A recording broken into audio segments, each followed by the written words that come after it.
합니다. 이 비천하고 정말 벌레만도 못한 죄인들을 주님의 거룩에 함께 참여할 수 있도록 길 열어주시고 주님의 거룩을 덧입음으로써 거룩한 성전이 되도록 인도해 주신 주님을 찬양합니다. 오늘 이 아침에 이 에베소서에 기록된 하늘에 속한 신비를 우리에게 열어주시고 우리가 이 말씀을 통해서 위로를 얻고 힘을 얻고 주님 주시는 그 거룩하신 뜻을 이 땅 위에서 실현하는데 불효감이 없도록 이끄시옵소서. 우리 주 예수 그리스도의 이름으로 기도드렸습니다. 아멘.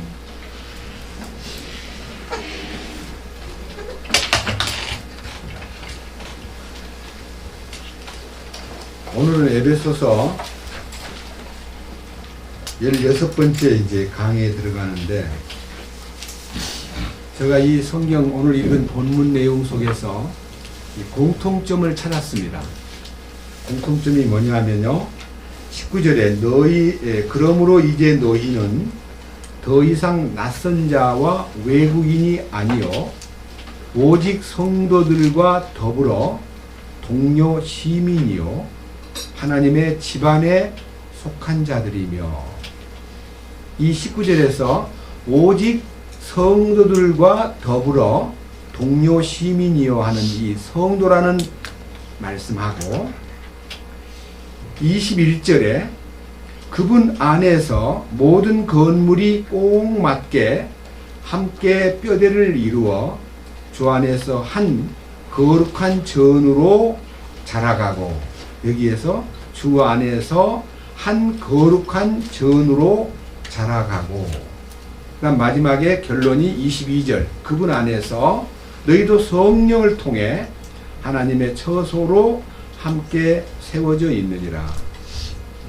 이 말씀에서 제가 지금 한 주간 동안 여기 19절에 있는 성도라고 하는 이 성도 웬일인지 이 단어가 그렇게 마음속에 이게 끌리는데 많은 분들이 과거에는 예수 믿는 사람을 성도라고 불렀습니다.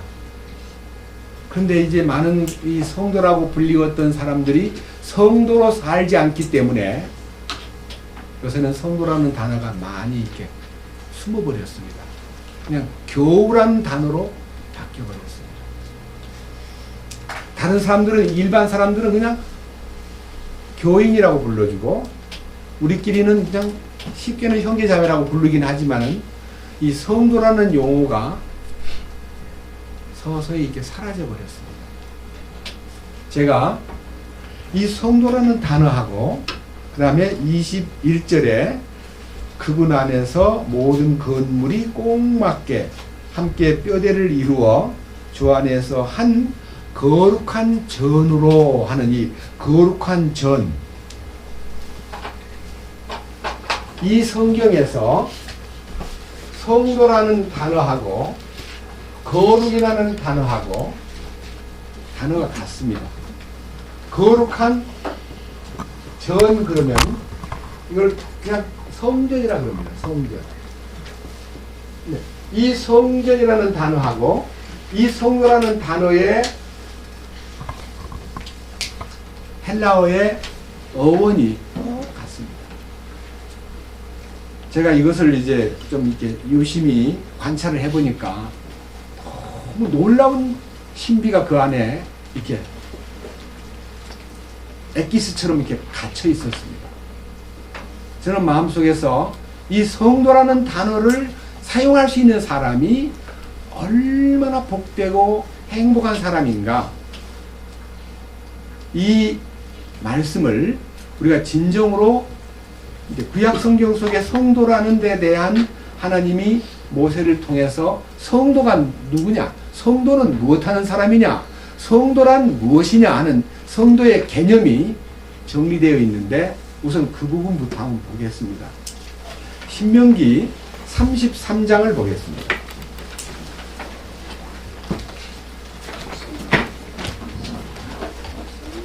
신명기 33장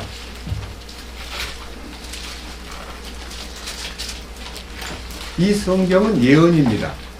신명기 33장에 나타나 있는 성도는 어떤 면에서 예언에 속한 말씀입니다.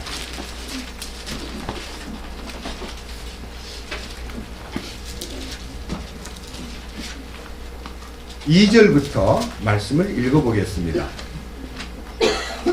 그가 이르되 주께서 시내에서 오시고 세일에서 일어나 그들에게 오시며 바란산에서부터 빛을 내시고 수만 성도와 함께 오셨는데 그분의 오른손에서 그들을 위하여 불같은 율법이 나왔도다. 참으로 그분께서 백성을 사랑하셨은즉 그분의 모든 성도가 주의 손안에 있나이다. 그들이 주의 발밑에 앉았으니 각 사람이 주의 말씀들을 받으리이다. 지금 이 신명기 33장은 모세의 유언입니다. 모세가 죽기 전에 마지막 이스라엘을 향해서 축복을 해주는 얘기 중에 이 말씀 속에 수만 성도와 함께 임하시는 장면과 또 이 수만 성도들은 3절에 나타나 있는 대로 참으로 하나님께 사랑을 받는 자요, 그 다음에 주의 손안에 있는 자요, 마지막으로는 각 사람이 말씀을 받는다.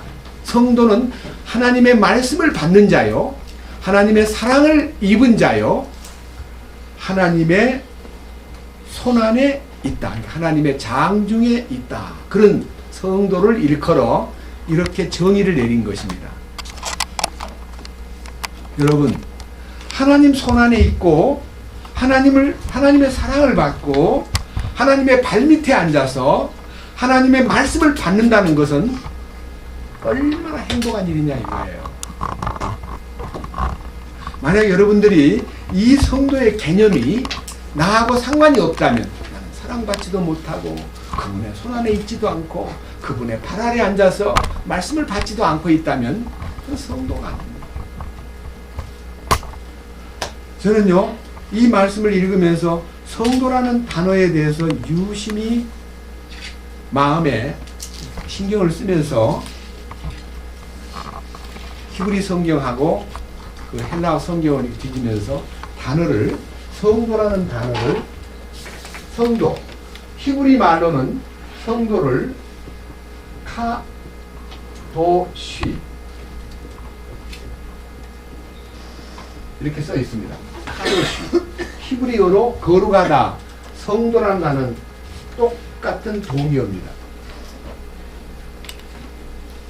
그런데 이제 좀 더 진정이 되는데요. 하나님의 사랑을 받고 그분의 손안에 있고 그분의 발밑에 앉아서 주의 말씀을 받는 자가 성도라고 했는데, 이 성도에 대한 개념을요, 좀 이렇게 점점 전진되면서 성도의 참된 의미는 이렇게 신약 성경에는 기록되어 있습니다. 신약 성경 한번 보겠습니다. 고린도전서 1장입니다.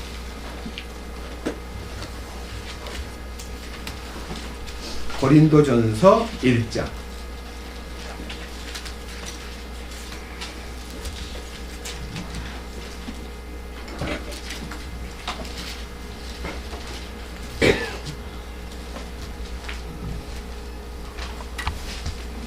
(2절입니다) 고린도에 있는 하나님의 교회 곧 그리스도 예수님 안에서 거룩히 구별되고 성도로 부르심을 받은 자들에게, 또 각처에서 예수 그리스도 우리 주 곧 그들과 우리의 주 되신 분의 이름을 부르는 모든 자들에게 편지하노니. 성도가 뭐냐? 하나님의 교회다 이거예요. 성도가 뭐냐? 그리스도 예수님 안에서 거룩히 구별된 자다 이거예요. 이 거룩히 구별되었다는 말은요, 거룩하다는 단어보다는 조금 더 이제 이 내용이 다릅니다. 거룩히 구별되다는 말은요, 제가 이제 이 히브리 헬라어 성경에서 거룩하다는 단어는 하기오스라고 되어 있고, 거룩히 구별되었다는 말은 하기아조라고 되어 있는데 이걸 이제 한국말로 말하면 무슨 말인지 잘 모릅니다. 거룩하다는 말은 holy라고 되어 있고 거룩하게 함을 입었다는 말은 make holy입니다. 거룩하게 만들어지는 거예요. 거룩하게 함을 입은 자예요.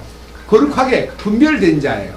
하기오스라는 단어는 거룩이라는 단어지만은 하기아조라는 단어는 그 sanctify라는 단어입니다. make holy라고 되어 있습니다. 그러니까 거룩하게 함을 입은 자입니다.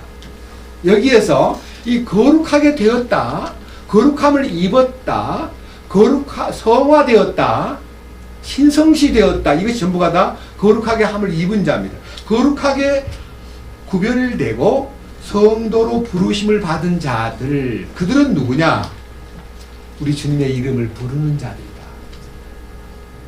죄송합니다, 오영대님. 구원받고 최근까지 주님의 이름을 생활 속에서 불러본 적이 있습니까? 좀 많지. 많았습니까?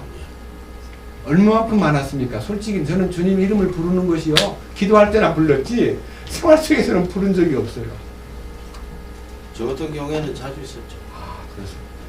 주님 이름을 부른다는 것이요 얼마나 큰 특권이고 영광인데, 주님 이름 부르는 것을 부끄러워하고 주님 이름 부르는 것을 서툴게 느끼는, 아주 이상하게 부르기가 좀 마음속에서 자유롭지 못했던 사람들이 많은데, 우리 오영재님은 주님 이름 부르는 것이 굉장히 아마 생활 속에서 깊었던 모양입니다. 참으로 거룩하게 구별된 자, 성도로 부르심을 입은 자는 주님 이름을 자연스럽게 부르게 되어 있습니다. 또 한 가지, 이 고린도에 보내는 편지에는 하나님의 교회요, 그리스도 예수님 안에서 거룩히 구별된 자요, 성도로 부르심을 받은 자며 생활 속에서 주님의 이름을 부르는 모든 자가 성도다. 또 하나 조금 넘겨보세요. 히브리서 3장 1절입니다. 히브리서 3장 1절.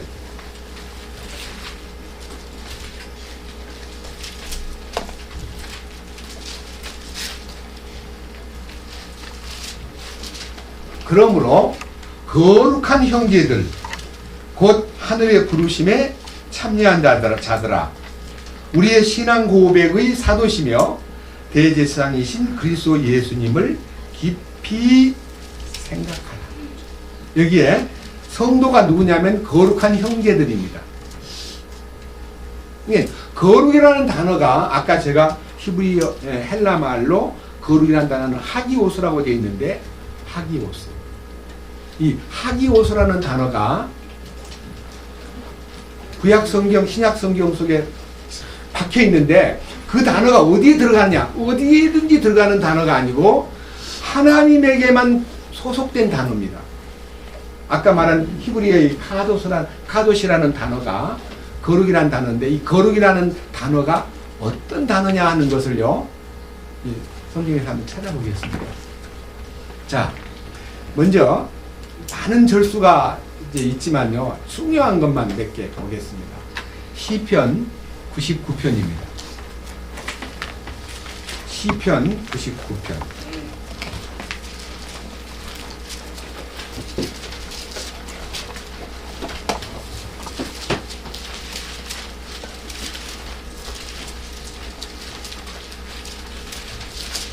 시편 99편 1절부터 봅니다. 주께서 통치하시니 백성들은 떨지어다. 그분께서 그룹들 사이에 앉아 계시니 땅은 흔들릴지어다. 주께서는 시온에서 위대하시며 모든 백성들보다 높으시도다. 그들이 주의 크고 두려운 이름을 찬양케 하소서. 그것은 거룩하나이다. 그러니까 하나님이 그 이름이 거룩한 이름을 갖고 계신다 이거예요. 그 다음 4절. 왕의 능력이 또한 판단의 공의를 사랑하오니 주께서 공평을 굳게 세우시며 야곱 안에서 판단의 공의와 의를 집행하시나이다. 너희는 주 우리 하나님을 높이고 그분의 발받침 앞에서 경배하라. 그분은 거룩하시도다. 그러니까 그분의 이름만 거룩한 게 아니라 그분 자체가 거룩하신 분이다 이거예요. 그 다음 9절. 주 우리 하나님을 높이고 그분의 거룩한 산에서 경배하라. 주 우리 하나님은 거룩하시도다. 그래서 하나님이 어떤 분이냐 하는데 이 구약성경, 신약성경 전체를 놓고 보면요, 하나님의 속성 중에는 공의의 하나님, 사랑의 하나님. 공의의 하나님은 죄를 철저하게 미워하고 죄를 용납하지 않은 분인데, 사랑의 하나님은 죄 지은 죄인을 철저하게 사랑하시고 그를 용서하시는 분이기 때문에 이 공의와 사랑이 충족되기 위해서는, 죄를 철저하게 미워하니까 죄 지은 사람을 죽여버려야 되는데, 죄 지은 사람을 죽여야 마땅한 그분의 공의가 십자가를 통해서 죄를 처리해 줌으로써 공의를 이루시고, 그 십자가를 통해서 흘린 피값이 우리를 사랑으로 하나님의 그 품에 안기도록 용서받게 하는 능력이 있다. 그래서 공의와 사랑의 완성은 십자가다. 그런데요, 하나님의 이 속성에 대해서는 공의와 사랑이지만요, 하나님의 본성에 대해서는, 하나님의 본성, 그분은 거룩하신 분. 하나님의 본성이 거룩하신 분. 자, 여러분 혹시 이사야가 하나님을 뵙는 장면이 이사야 6장에 나오는데, 하나님을 뵙는 순간에 그 영광 앞에서 그가 무엇을 보았느냐 하면 거룩을 본 거예요. 거룩을. 이사야 6장 조금 뒤로 넘기셔가지고요,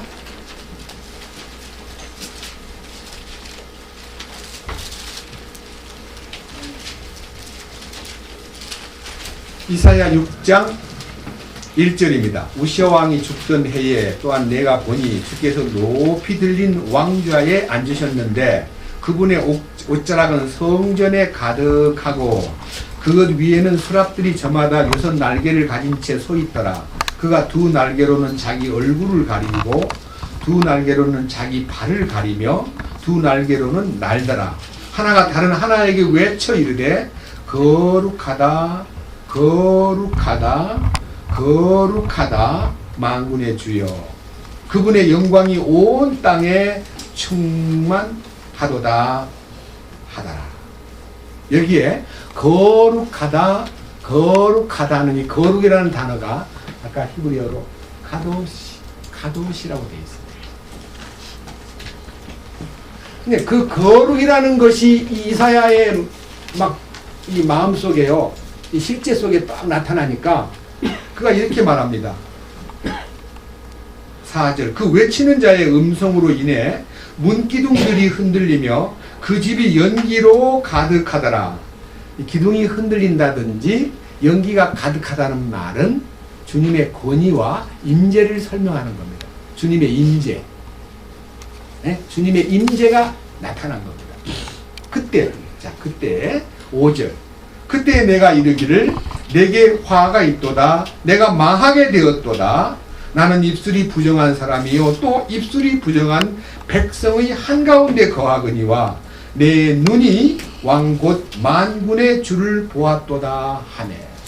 그러니까 이 거룩한 존재, 이 하나님의 거룩하심의 임재 앞에서 자기가 망하게 되었다는 걸 알게 되고 자기는 너무 더럽다는 것을 시인하게 됨으로써 자신이 부인되는, 자신이 완전히 사라져버리는 이런 장소가 거룩을 접했을 때 일어나는 놀라운 사건입니다. 조금 넘겨보십시다. 이사야 40장.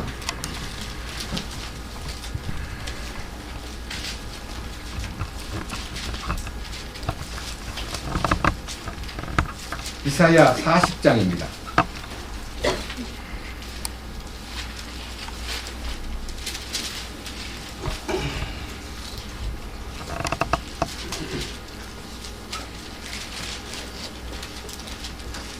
(25절입니다)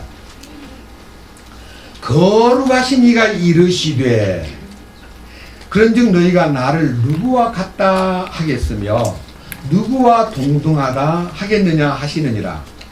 너희 눈을 높이 들어 누가 이것들을 창조하였나 보라.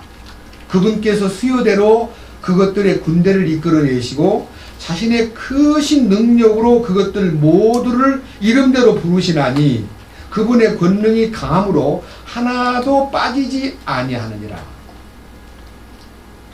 여러분, 만약 여러분들이 하늘에 무수한 별들이 있는데 그 별들이 이름이 있어요, 없어요?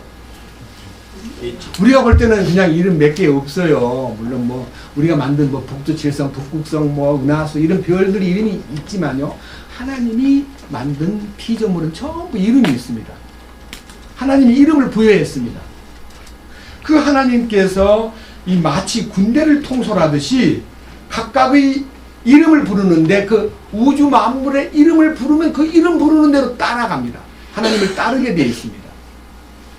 이름을 불러도 따르지 않고 거역하는 것은 인간뿐입니다. 왜? 인간 속에 하나님을 거역하는 마귀가 들어와가지고 하나님 부르는 소리를 못 듣게 만들어버리는 귀머거리를 만들어버리고 장님을 만들어버렸기 때문에 하나님을 모르고 있을 뿐이지, 우주 만물은 다 하나님이 지으신 이름을 따라 그 이름을 부르면 천지가 일제히 일어난다 그랬습니다. 그분이 바로 거룩하신 이라고 이름이 붙어 있습니다. 거룩하신 이. 글자가요 고딕으로 되어 있어요. 거룩하신 이. 예?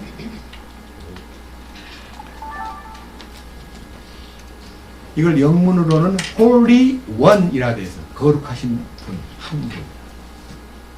Holy One.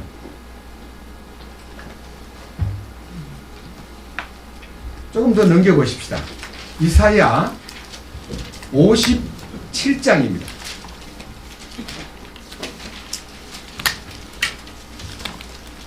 이사야 57장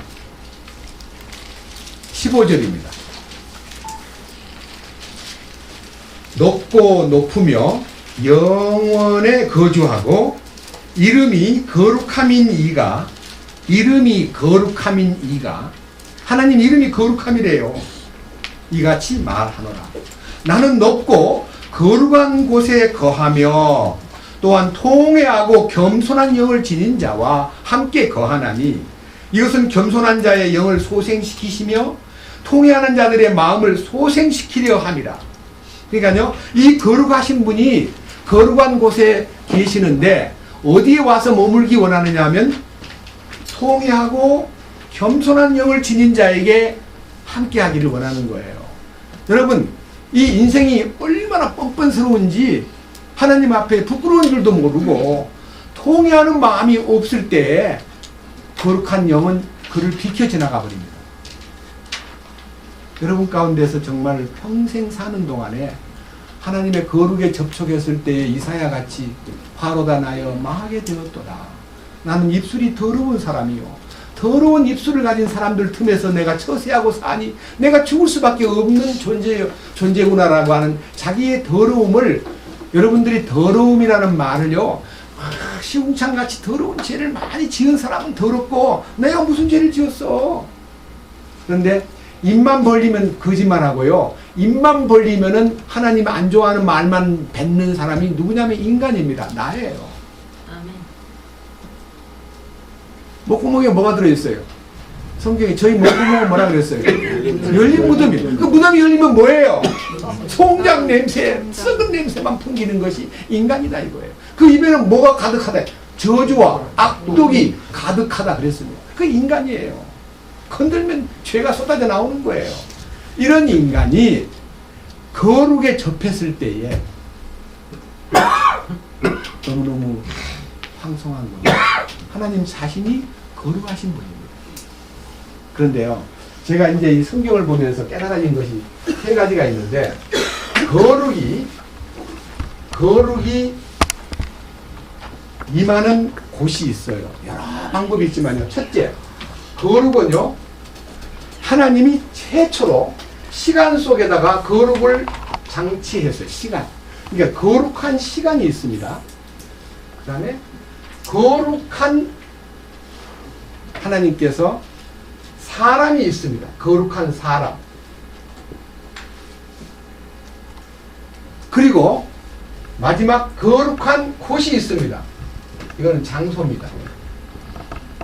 그러니까요, 시간과 장소와 사람에게 하나님의 거룩을 나타내십니다. 우선요, 창세기 2장 한번 보십시다. 창조자께서 거룩을 어디에다가, 시간 속에다가 딱 제정을 했는데요, 시간 속에 거룩이 들어있다는 거예요. 이 얘기 들으면 좀 여러분들이 이해가 어려울 겁니다. 그러나 성경을 보시면 금방 눈이 열릴 것입니다. 2장 2절입니다. 일곱째 날에 하나님께서 친히 만든 자신의 일을 마치시고 친히 만든 자신의 모든 일에서 떠나 일곱째 날에 안식하시니라. 하나님께서 일곱째 날을 복주시고 거룩히 구별하셨으니 이는 그날에 하나님께서 친히 창조하며 만든 자신의 모든 일에서 떠나 안식하셨기 때문이니라. 그러니까 하나님이 일곱째 날을 거룩한 날이라고 하신 거예요. 왜 일곱째 날이 거룩하다 했느냐? 왜 날이 시간이잖아요. 왜 날에다가 거룩이라는 이름을 붙였느냐? 안식일은 거룩한 날이다 그랬습니다. 이게 무슨 뜻이냐? 그가 창조를 다 끝냈기 때문에 거기에 거룩이 나타났다 그런 뜻입니다. 출애굽기 20장 보십시다. 조금 뒤로 넘기셔가지고 출애굽기 20장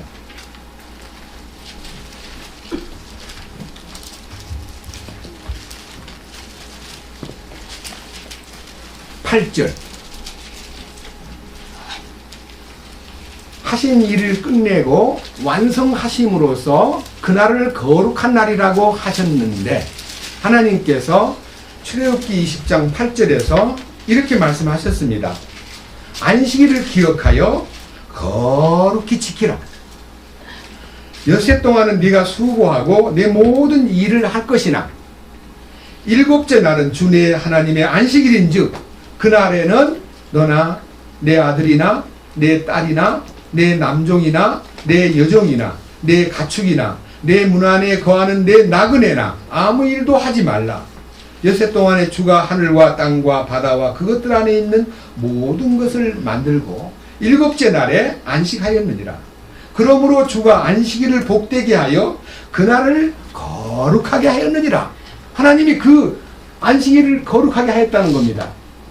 이 말은요, 엿새 동안은 니들이 할 수 있는 만큼 최선을 다해보고 일곱째 날에는 반드시 안식하라 그 말 했습니다. 무슨 말인지 아세요? 6은 인간의 숫자입니다. 육신의 숫자예요. 여러분 사탄의 이름이 666이잖아요.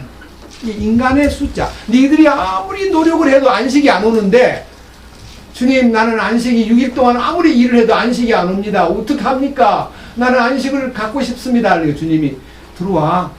주님 안으로 7일째 안으로 딱 들어가면요. 주님이 준비해놓은 거룩 속에 안식이 있는 거예요. 아멘. 그래서 안식일을 지키라는 말은 일을 다 중지하고 쉬려면 일을 끝내고 쉬어야 되는데 일이 안 끝났잖아요. 지금 일주일 동안 일해도 안 끝났어. 그러니까 이 안식일 날 쉴 수가 없어요.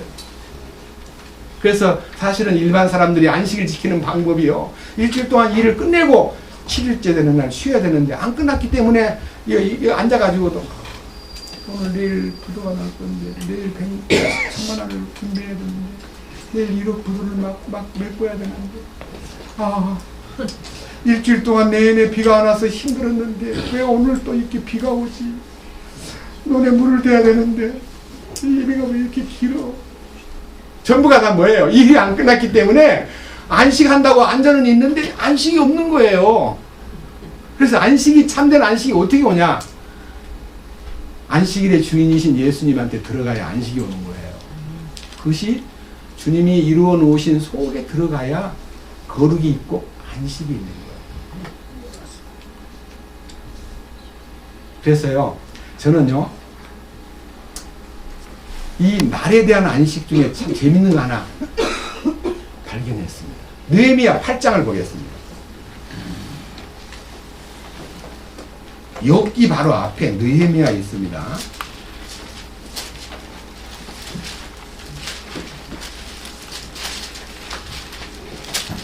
느헤미야 8장입니다.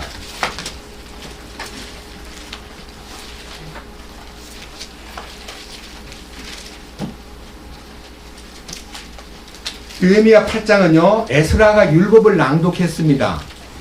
아침 일찍 해가 뜨면서부터 정오까지 수문앞 광장에 사람들 모여놓고요, 말씀책을 막 낭독해 줍니다. 백성들은 그 말씀책을 막 귀를 기울이고 듣고 있습니다. 얼마만큼 그 분위기가 장엄했냐면요, 8장 5절에 보니까 에스라가 온 백성 위에 있었으므로 온 백성의 눈앞에서 책을 펴니 그가 책을 펼 때 온 백성이 일어서니라. 그 다음에 이제 두 번째는요, 그 위대하신 하나님 앞에 막 손을 들고 찬송을 부르면서 아멘 아멘 하면서 부르짖으면서 머리를 숙여 경배를 드렸습니다. 그런데 이 말씀이 낭독되는 순간에 8절 말씀이 낭독되는 순간에 이와 같이 그들이 하나님의 율법에서 책에서 명료하게 낭독하고 의미를 알려주어 그들로 하여금 그 낭독하는 것을 깨닫게 아니라 말씀을 그냥 줄줄줄 읽은 게 아니라 읽다가 해설해 주면서 에스라가 성경을 풀어주니까요, 백성들이 말씀을 깨닫게 된 거예요. 말씀이 깨달아지는 것이 9절. 온 백성이 율법의 말씀들을 듣고 울므로 디르시다인 느헤미야와 제사장 겸 서기관인 에스라와 백성을 가르친 레위 사람들이 온 백성에게 이르기를 이날은 주 너희 하나님께 거룩한 날이니 애곡하지 말며 슬퍼 울지 말라. 이 말이 뭔 말이냐면 말씀이 깨달아지는 순간이 거룩한 날이 되어버렸습니다. 시간이 거룩한 시간이 되어버렸습니다. 자, 그 다음 보세요. 10절. 그때 그가 그들에게 이르기를 너희 길로 가서 기름진 것을 먹고 단 것을 마시며 아무것도 예비하지 못한 자들에게 일부를 보내라. 이날은 우리 주께 거룩한 날이니라. 너희는 또한 슬퍼하지 말며 주의 기쁨이 너희의 힘이니라 하고 이처럼 레위 사람들도 온 백성을 조용하게 하며 이르기를 오늘은 거룩한 날이니 너희는 조용히 하고 근심하지 말라 하매. 그래서요, 말씀이 깨달아지는 순간이 거룩이 임했습니다. 그 거룩이 임한 그 시간이 거룩한 날이 되어버린 겁니다. 그래서 하나님이 때로는 시간 속에 당신의 거룩을 나타내는 날이 있다는 것입니다. 이건 이제 염두에 두고 하나님이 창조를 끝내고 안식일날 거룩하게 하셨던 그것처럼 말씀이 열려가지고 내 속에 참으로 눈이 열리고 깨달아지면 그날이 나에게 거룩한 날이 되는구나. 그 다음에 그 거룩한 날이 시간 속에 나타났기 때문에 우리 옛날 찬송가에 내 주의 말씀 처음 받은 날 참 기쁜 날이 아닌가. 기쁜 날 기쁜 날 주 나의 죄 다 씻은 날, 주님의 거룩이 임재한 날이라는 뜻이에요. 그리고 사람에게 거룩이 나타납니다. 사람에게. 이 부분을요, 바꿔가지고 우선 장소에 거룩이 나타난 장면부터 상고하고 사람에게는 마지막 부분으로 다루어 보겠습니다. 출애굽기 3장을 봅시다.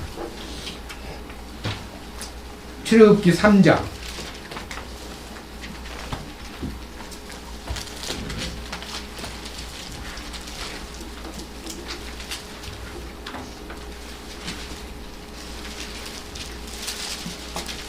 (1절입니다) 이제 모세는 자기 장인 곧 미디안의 제사장 이드로의 양 떼를 지키더라. 그가 그 떼를 사막의 뒤편으로 인도하여 하나님의 산 곧 호렙에 이르매 주의 천사가 떨기나무 한가운데로부터 나오는 불꽃 속에서 그에게 나타나니라.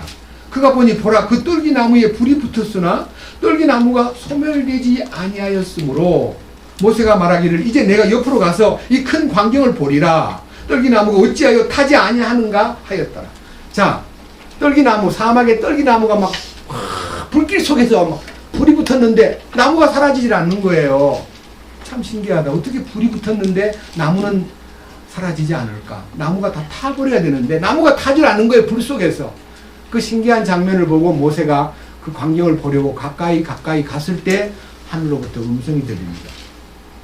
4절. 그가 보려고 옆으로 가는 것을 주께서 보시고 하나님께서 그 떨기나무의 한가운데로부터 그를 불러 이르시되 모세야 모세야 하시니 그가 이르되 내가 여기 있나이다 하거늘 그분께서 이르시되 여기로 가까이 오지 말라. 네가 선 곳은 거룩한 땅이니 네 발에 신을 벗어라. 네가 선 곳은 거룩한 땅이니 그 장소잖아요. 거룩한 땅. 거룩한 땅이 뭐예요? 주님이 나타난 장소입니다. 그래서요, 성전이라는 것은 하나님의 이름을 두신 곳이에요. 옛날에는 성막이라 그랬고 하나님의 성막의 그 구조 속에는 성소가 있고 지성소가 있는데 다 성자가 들어가는 것은 하나님의 임재를 설명하는 거예요. 장소에 나타나신 하나님이십니다. 제가 이 말씀을 특별히 드리는 이유는요, 제가 이제 말씀을 보다 보니까 이야 놀랍다. 이거 어떻게 된 거야? 시편에 또 갑시다. 시편 2편. 우리가 이제 보던 성경인데요. 세월이 옮겼던 성경을 다시 한번 살펴보겠습니다. 시편 2편입니다.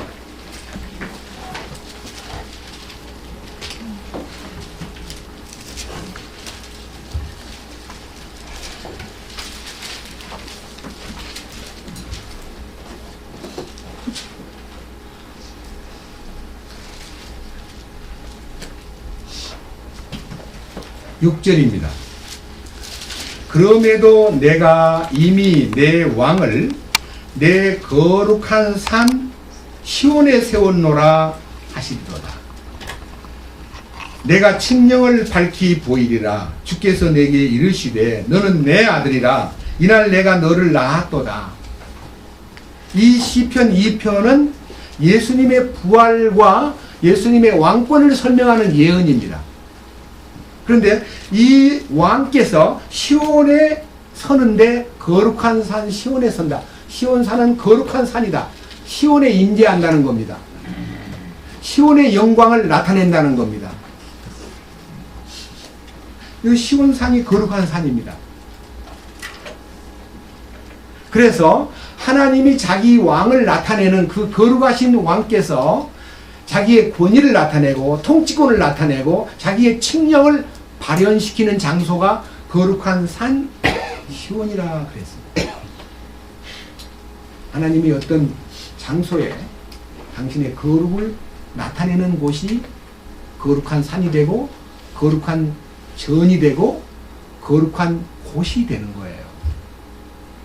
옆에 한번 보십시오. 시편 5편입니다. 시편 5편 7절 그러나 나로 말하건대 나는 주의 풍성한 궁율 안에서 주의 집에 들어가 주를 두려워하며 주의 거룩한 전을 향하여 경배하리이다.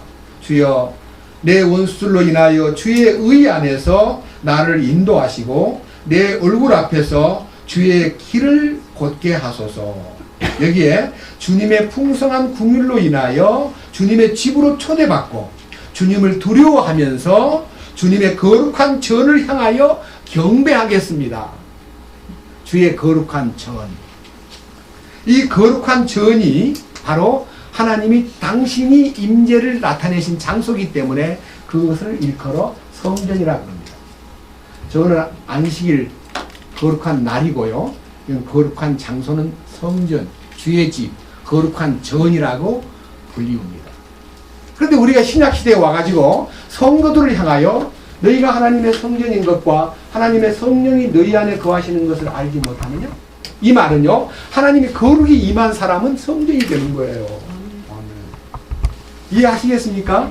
근데 그 거룩이 형식적인 문자의 거룩이 아니고 실제적인 거룩, 주님의 능력이 나타나는 거룩, 주님의 그 거룩이 히브리서 2장 11절에 거룩하게 하시는 자와 거룩함을 입은 자가 다 하나에서 난지라. 그러므로 형제라 부르기를 부끄러워하지 아니하시고 거룩하신 주님이 나를 보고 형제라 부르는 것이 그분에게 부끄럽지 않도록 되기 위해서는 내가 어떤 사람이 되어야 하느냐.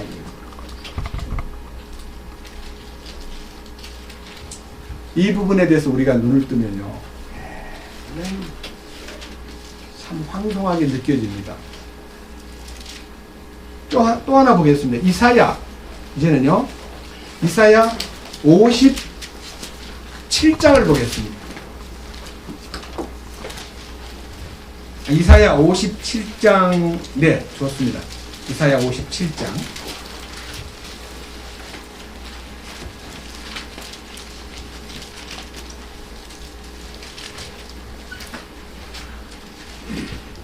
아까 보았던 성경을 보고 연속해서 보겠습니다. 15절. 높고 높으며 영원히 거주하고 이름이 거룩함인 이가 이같이 말하노라. 나는 높고 거룩한 곳에 거하며, 거룩한 곳에 거하며, 그러니까 거룩하신 분이 거룩한 곳에 거한다는 말은 하나님의 거룩이 임한 곳에 당신이 나타나지 아무데나 하나님은 자기를 나타내지 않습니다. 예, 거룩하신 분께서 거룩한 곳에 거하며 라고 되어 있고, 두 장을 넘기면요 64장을 보겠습니다. 64장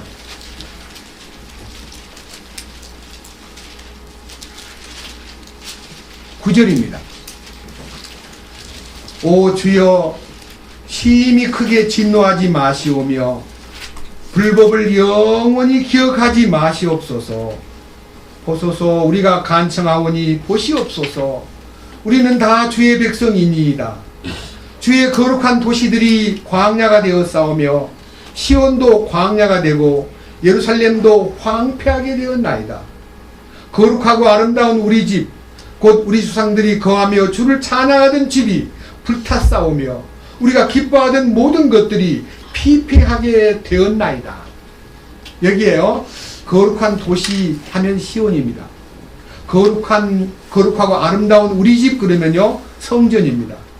그런데 이것이 전부 다 불타버리고 회파되었다, 피폐하게 되었다는 말은요, 범죄로 인해서 거룩이 떠나버리면 그건 빈집이 되는 거예요. 성전이 아무리 멋져도요, 예수님이 성전 멋진 걸 보여주면서 예수님 성전에 이 멋있는 걸 좀 보셔요 하니까요, 내가 너희에게 말하노니 돌 하나도 돌 위에 남지 않고 다 무너져버리고 만다 그랬습니다. 하나님의 임재가 떠나버리면 그 성전은 피폐한 집이 되어버려요. 버림받은 집이 되어버려요. 그 아름다운 거룩한 도시가 광야같이 되어버립니다. 그것이 이스라엘 민족사 속에 잘 나타나 있습니다. 개인의 믿음도 마찬가지입니다. 주님의 거룩을 따르지 않고 주님의 거룩함에 믿음을 지키지 않으면, 거룩한 믿음을 지키지 않으면 그는 말로 다 못할 빈집이 되어버리고, 그 빈집이 된 상태는요 7 마귀가 들어와 가지고 그 집을 더 부끄럽고 창피하게 만드는 집이 되어버리듯이 사탄이 거주하는 인간의 마음속에는요 황폐와 파멸만 있는 것입니다. 그런 면에서 저는 여러분들에게 이 거룩한 장소가 바로 하나님의 임재와 관계가 있고, 거룩한 날도 하나님의 임재와 관계가 있다면 거룩하게 되는 것은 어떻게 거룩하게 되느냐 하는 겁니다. 여러분, 거룩하게 된다는 것은 굉장한 숙제입니다. 과정은 있습니다. 과정. 그런데 원칙을 한번 여러분 앞에 제시하겠습니다. 거룩하게 되는 일에 대해서 하나님이 사람을 거룩하게 하는 그 역사에 대해서 성경적인 해답을 찾아보겠습니다. 출애굽기 30장을 보겠습니다.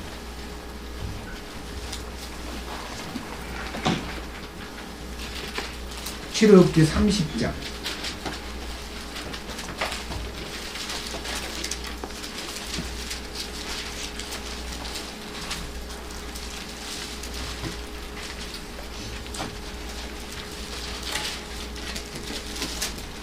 (22절입니다)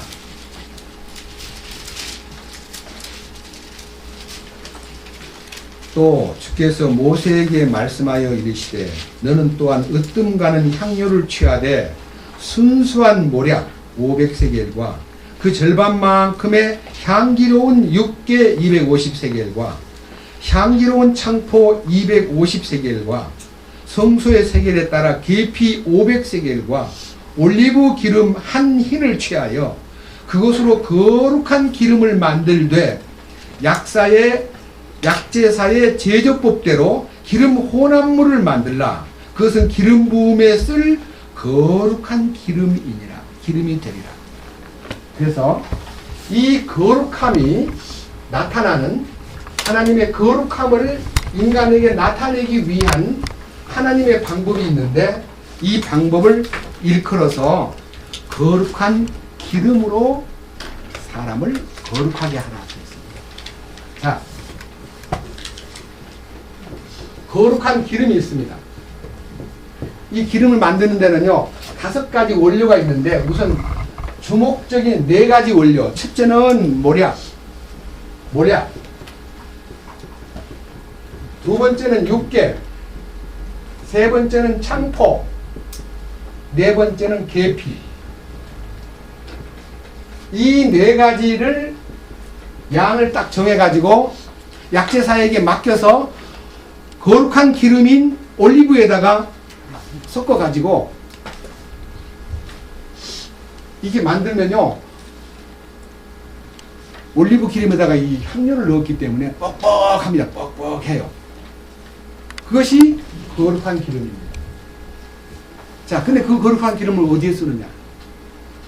그 다음 보십시오. 26절. 너는 그것으로 회중의 성막과 증거궤에 바르고 27절. 상과 그것의 모든 기구와 등잔대와 그것의 기구들과 분향제단과 번제 헌물 제단과 그것의 모든 기구와 물두멍과 그것의 받침에 발라 그것들을 거룩히 구별하고 지극히 거룩하게 할지니 그것들에 닿는 것은 무엇이든지 거룩하게 되리라. 그러니까요 성막 안에 있는 하나님이 정하신 거룩한 막 텐트지만 하나님 거룩한 막 안에 있는 제단, 물두멍, 그 다음에 성소 안에 있는 등잔대, 그 다음에 진설병을 놓는 배, 그 다음에 분향단, 그 다음에 하나님의 언약궤, 그리고 이 안에 있는 모든 기구들에다가 그 기름을 다 바르래요. 그 기름을 바르면 그것이 거룩해지는 거예요. 그래서 이 거룩해졌기 때문에 여기에만 접촉하면 하나님의 거룩이 임한 곳에만 접촉만 하면 닿기만 하면 거룩해진다는 거예요. 무엇이든지 거룩해지는 거예요. 그 다음 보십시오.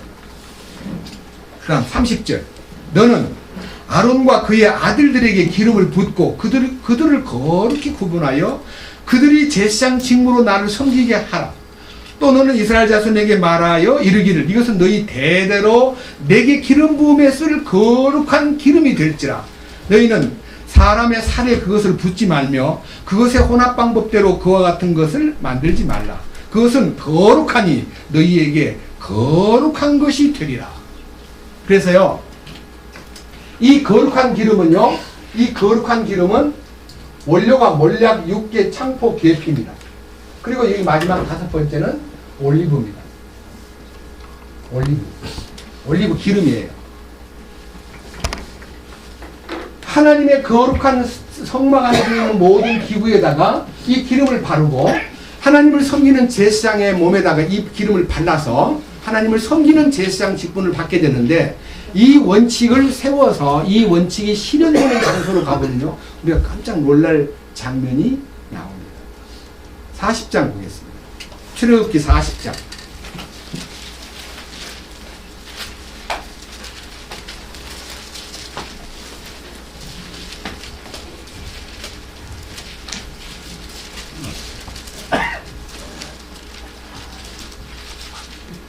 (1절입니다) 주께서 모세에게 말씀하여 이르시되 너는 첫째 달 첫째 날에 회중의 장막에 성막을 세우고, 그러니까 첫 첫째 날이니까요. 1월 1일 날입니다. 1월 1일 날 성막을 세우고 그 다음에 3절 그 안에 증거궤를 들여놓고 휘장으로 그 궤를 가리고 또 상을 들여놓고 그 위에 가지런히 놓을 것을 가지런히 놓고 그 다음에 등잔대를 들여놓고 그것들의 등잔불에 불을 켜고 또 금으로 된 분향 제단을 증언궤 앞에 두고 성막의 문에 현수막을 달고 또 번제 헌물 제단을 회중의 장막의 성막 문 앞에 놓고 또 물두멍을 회중의 제단과 제단 사이에 놓고 그 안에 물을 담고 또 돌아가며 뜰을 세우며 뜰문에 현수막을 달고 그러니까요 제가 여기 그림을 그렸던 대강의 성막의 각종 성물들을 제 위치에다가 배치합니다. 그 다음에 어떻게 하느냐 9절 또 기름 부음에 쓸 기름을 취하여 아까 그 거룩한 기름을 만들어 놨기 때문에 그 기름을 취하여 성막과 그 안에 있는 모든 것에 바르라는 겁니다. 성막과 그것의 모든 기구를 바를 때 그 기름을 바를 때 그 기름이 발라진 것마다 거룩하게 되는 거예요. 기름을 바르면 거룩해지는 거예요. 그 다음 11절 또 너는 또 물두멍과 그것의 받침대에 기름을 발라 그것을 거룩히 구별하고 또 아론과 그의 아들들 회중의 성막문으로 데려다가 물로 그들을 씻기라. 너는 또 아론에게 거룩한 의복을 입히고 그에게 기름을 부어 그를 거룩히 구별하여 그가 제사장 직무로 나를 섬기게 할지니라. 그러니까 기름을 발리는 자만 하나님을 섬기는 겁니다. 밑에 15절 그들의 아버지에게 기름을 부은 것 같이 그들에게도 기름을 부어 그들의 제사장 직무로 나를 섬기게 할지니라. 그들에게 기름 부은 것이 그들의 대대로 반드시 영존하는 제사장 직분이 되리라. 그러니까 기름 부음이 있어야만 제사장 직분을 유지할 수가 있다 그랬습니다. 사실 이 기름 부음이요 신비한 비밀입니다. 모든 기구나 모든 성막 안에 들어있는 각종 성물들에다가 기름을 발랐다는 것은요 그 성막은 예수님이십니다. 다니엘 7장을 보십시다. 다니엘 구약성경 다니엘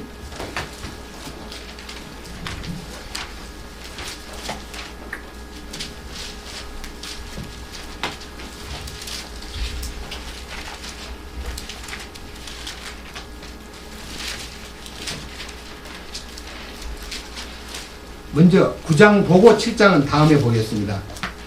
죄송합니다. 9장 24절입니다. 24절 주께서 9장 24절 내 백성과 내 거룩한 도시에게 70일을 정하셨나니 이것은 범법을 고치고 죄들을 끝내며 불법에 대하여 화해를 이루고 영존하는 의를 가져오며 환상과 대언을 봉인하고 또 지극히 거룩하신 이에게 기름을 붓고자 함이라. 거룩하신 이에게 기름을 붓는다는 말은 25절 그러므로 알고 깨달을지니라.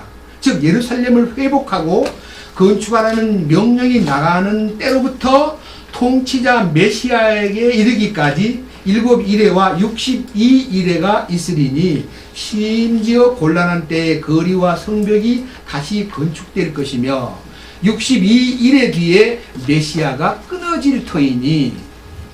여기에요 여러분들이 성경 어떤 사전을 보더라도 여기 나오는 메시아라는 말은 히브리어의 메시아, 요 말은 메시아라는 뜻이 기름 부음 받은 자라는 뜻입니다. 메시아. 요거를 헬라어로 그리스도라고 해서 그리스도. 그리스도는 헬라 그리스 말로 기름 부음 받은 자. 그래서요 기름 부음 받은 자가 메시아입니다.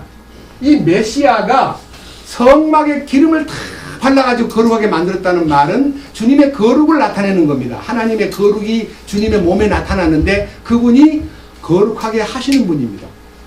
우리는 누굽니까? 거룩하게 함을 입은 자입니다. 그래서 이 거룩하게 하시는 분께서 오셔가지고 우리를 거룩하게 하심으로써 그 방법은 다른 방법이 없습니다. 여기 몰약과 육계 몰약과 육계와 창포와 계피는요, 혹시 여러분 예수님이 탄생할 때 동방박사들이 선물을 3가지 가지고 왔지요. 황금과 유향과 몰약입니다. 그 황금과 유향과 몰약 속에서요, 다른 것 시간이 없기 때문에 몰약은 뭘 의미하느냐? 몰약. 여러 번 제가 몰약 향랑에 대해서 아가들 강의할 때요, 이 몰약은 주님의 죽으심을 나타내는 겁니다. 니고데모가 예수님이 돌아가시는 순간에 몰약과 알로에를 가지고 백근을 가지고 찾아와서 예수님 몸에다 발랐습니다. 몰약은 주님의 죽으심을 말하고 육계는 그의 향기, 다시 말하면 주님의 죽으심의 효능을 설명하는 겁니다.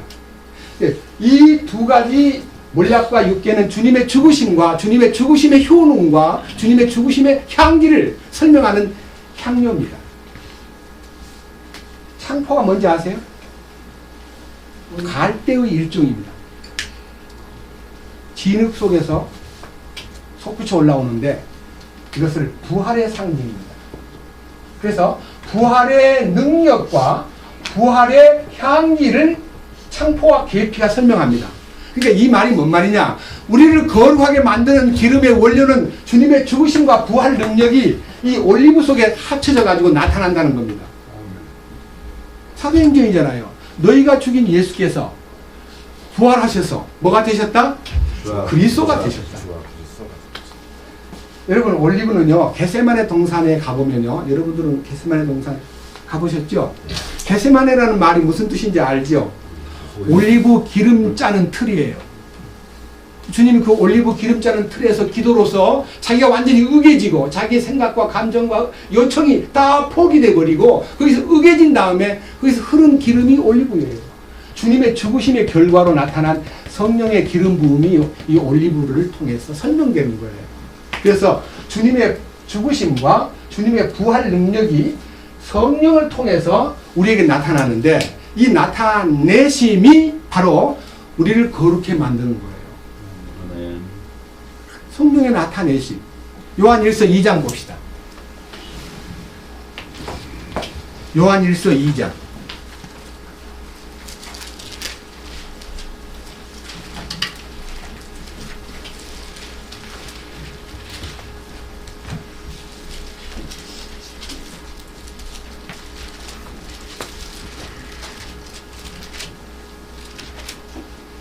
(20절) 그러나 너희는 거룩하신 분에게서, 거룩하신 분은 주님이시잖아요.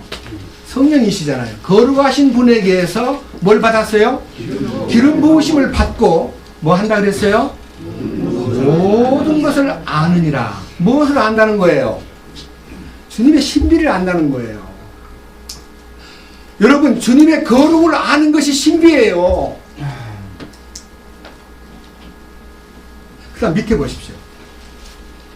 27절 그러나 너희가 그분에게서 받은 기름 부음이 너희 속에 거함으로 아무도 너희를 가르칠 필요가 없고 바로 그 기름 부음이 너희에게 모든 것을 가르치며 또 그것이 진리요 거짓이 아닌즉 그것이 너희를 가르친 대로 너희는 그분 안에 거할지니라. 지금 이 말씀이요, 제가 이제 죄송합니다. 누구를 특정된 사람을 비난하려고 하는 말이 아닙니다. 이것은 너무 중요한 부분입니다. 이 신약 시대에는 기름 부은 자가 예수님 한 분뿐이고 예수님의 몸에만 붙어야 머리에 있는 보배로운 기름이 수염 곧 아론의 수염에 흘러서 그 기름이 옷깃까지 내림 같고 헐몬의 이슬에 쌓인 눈이 녹아서 시온의 산들의 내림과 같도다. 시편 133편에 있는 그 기름 부음이 주님의 머리 대심과 그 몸에 붙어있는 속에 기름 부음이 흐르는 걸 얘기합니다. 그 기름 부음은 모든 성도에게 있는 거예요.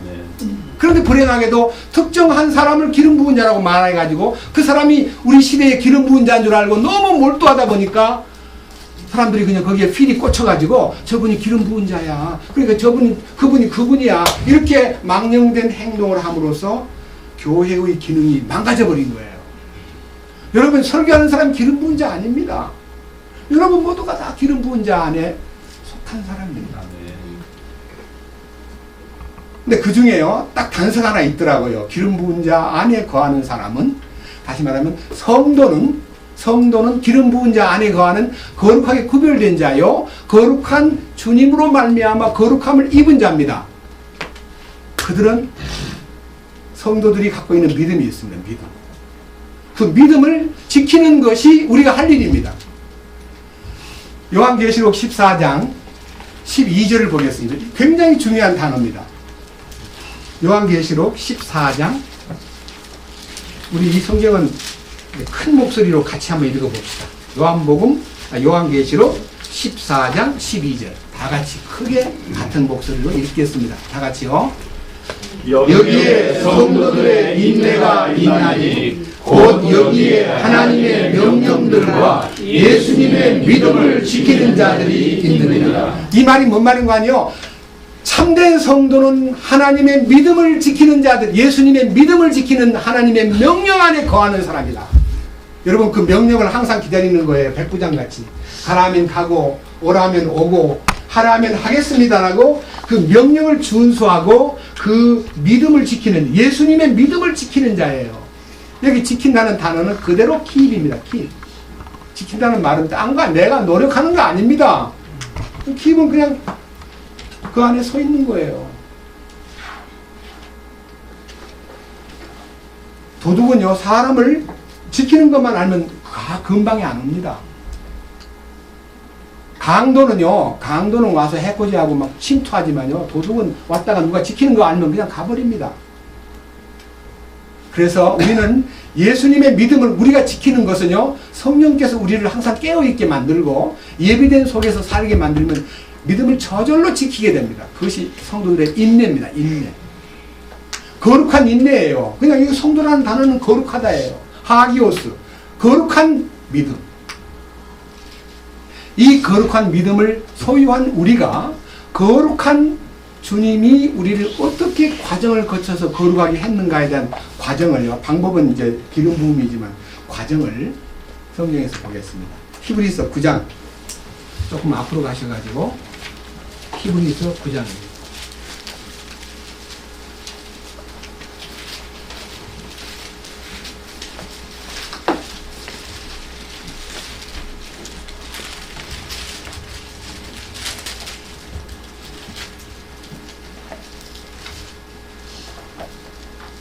(11절입니다) 그러나 그리스도께서는 다가올 좋은 일들의 대제사장으로 오시되 손으로 만들지 아니한 성막 곧 이 건물에 속하지 아니한 더 크고 완전한 성막을 통해 오셔서, 그러니까요, 이 지상에 많은 하나님의 상징물인 성막이 있었지만은 그 아론의 계통의 분으로 오지 않고 유다 지파의 별다른 분으로 오셔가지고 땅에 속한 성소에 들어가지 않고 하늘의 지성소에 들어가셔가지고 하나님 앞에 나타나신 거예요.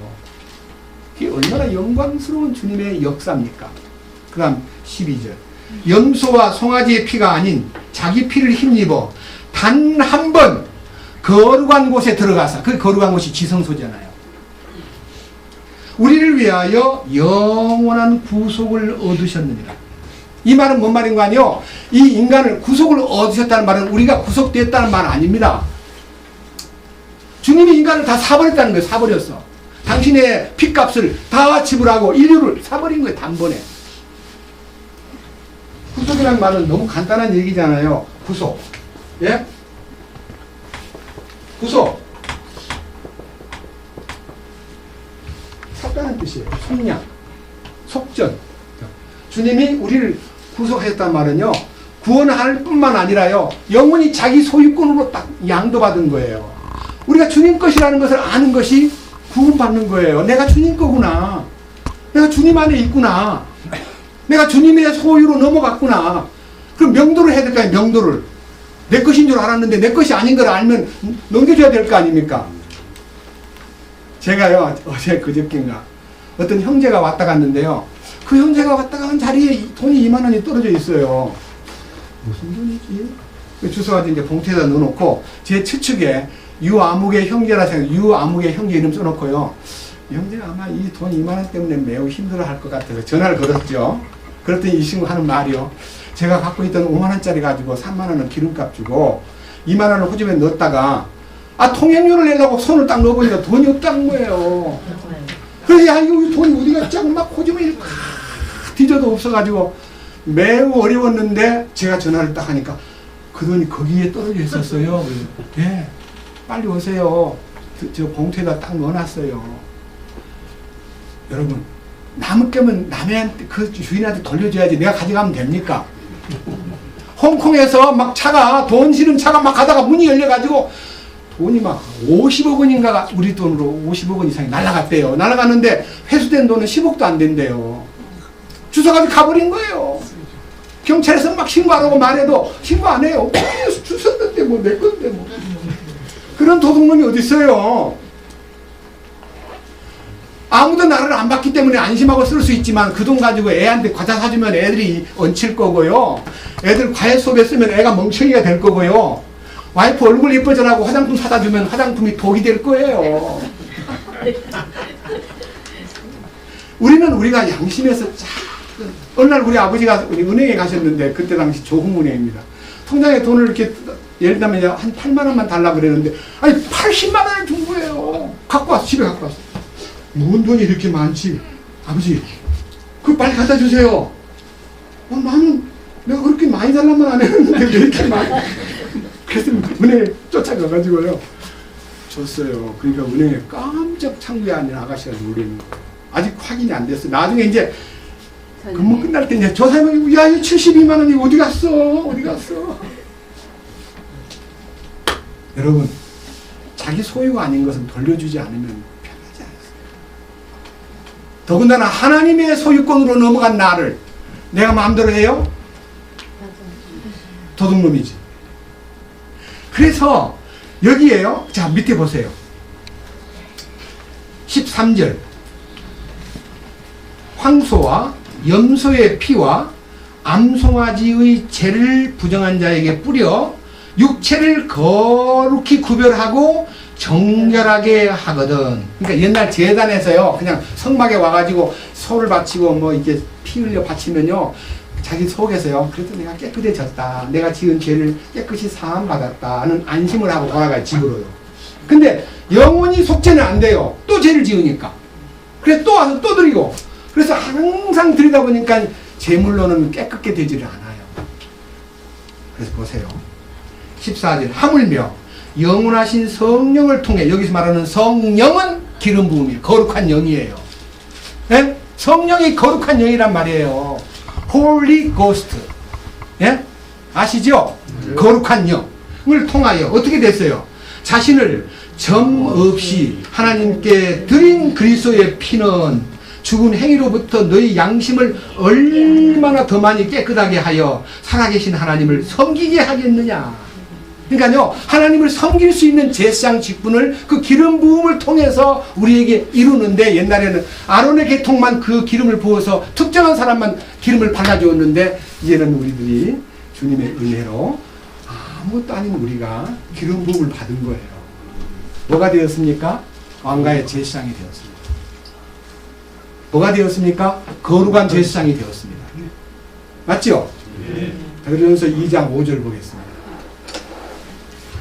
조금 뒤로 넘기셔가지고 히브리서 다음에 야고보서, 그 다음에 베드로전서 2장 보겠습니다.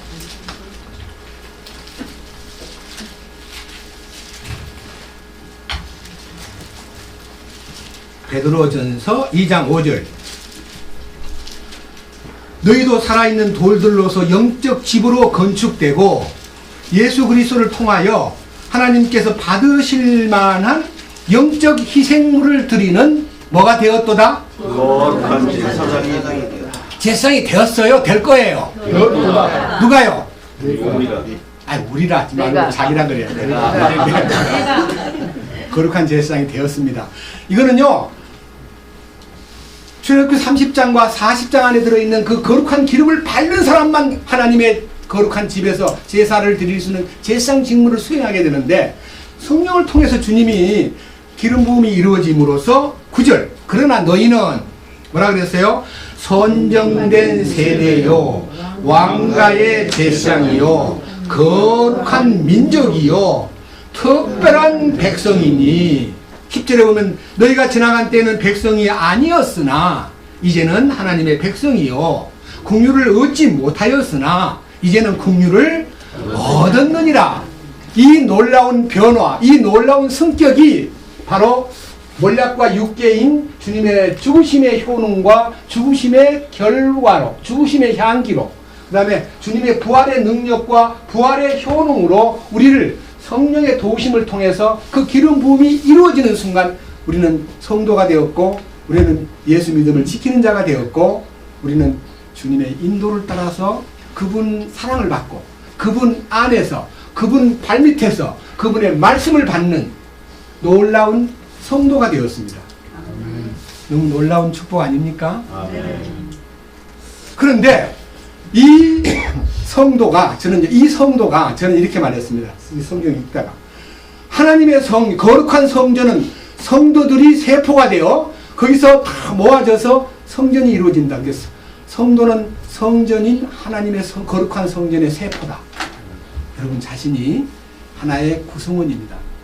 거룩한 성전의 구성원이고 그것이 바로 새 예루살렘입니다.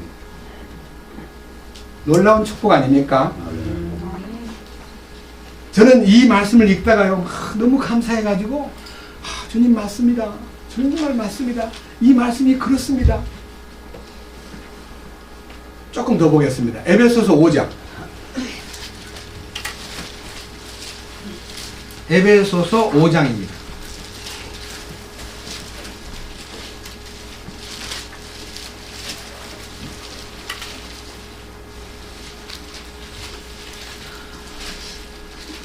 (26절) 이것은 그분께서 말씀을 통해 물로 씻음으로 교회를 거룩히 구별하고 정결하게 하려 하시며, 여기서 말씀을 통해 그랬습니다. 말씀을 통해. 근데 이 말씀에는 두 가지가 있다 그랬죠. 하나는 로고스, 하나는 레마. 로고스는 문자요, 레마는 음성입니다. 지금 요 성경에서 말씀을 통해라고 하는 이 말씀은 레마입니다. 나중에 한번 찾아보세요. 저는 찾아봤습니다. 레마예요. 그러니까 하나님의 음성을 듣고 말씀이 내 안에 딱 기름 부음이 되면요 뭐가 이루어지냐 그러면요 하나님 앞에 거룩이 구별되고 정결하게 되는 것만 아니라 또 더 나아가지고 27절 또 뭐가 해요? 그것을, 그러니까 그 교회를 점도 없고 주름 잡힌 것도 없는 영광스러운 교회로 자기를 위해 제시하려 하심이며 교회가 어떻게 됐어요? 거룩하고 흠이 없게 하려 하십니다. 여러분들의 마음속에요 사랑하는 이제 이 원칙을 따라서 남편인 그 사람이 자기 아내를 향해서 여기 보세요. 25절 남편들아 너희 아내 사랑하기를 그리스도께서 교회를 사랑하사 교회를 위하여 자신을 주신 것 같이 하라 하는 이 원칙, 하나님의 거룩함 속에서 하나님의 그 나 위에서 피 흘리시고 나를 위해서 하나님의 거룩을 나타내시기 위해서 죽으신 그분을 내가 신랑으로 참으로 맞이했다면 사랑하는 아내를 교회인 이 몸을 위해서 머리 대신 주님이 희생당하신 그 사랑을 내가 지금까지 베풀지 못했구나 하는 안타까움에서 주님 나는 내 아내를 사랑하지 못했습니다. 주님 나 사랑해 주신 만큼 사랑해야 되는데 반의 반 아니 100분의 1도 못했습니다. 나는 아내를 부려먹으려고 했습니다. 나는 아내 위에 군림했습니다. 나는 아내를 막 발로 짓밟으려고 했습니다. 나는 아내를 보고 소리쳤습니다. 이렇게 회개가 이루어지면서 진정으로 아내를 사랑하게 됩니다. 여기 계신 여러분 가운데 하나님의 거룩을 덧입은 성도라 그러면서 아내를 사랑하지 않는다면 그 사람은 거짓말 중입니다. 회개해야 됩니다. 그리고 아내는 자 밑에 한번 보세요. 이 일에 대해서 아내가 취할 태도는 어떻게 하냐 그러면요 자 23절입니다. 이는 남편이 아내의 머리됨이 그리스도께서 교회의 머리되신 것 같기 때문이니라. 그분은 그 몸의 구원자시니라.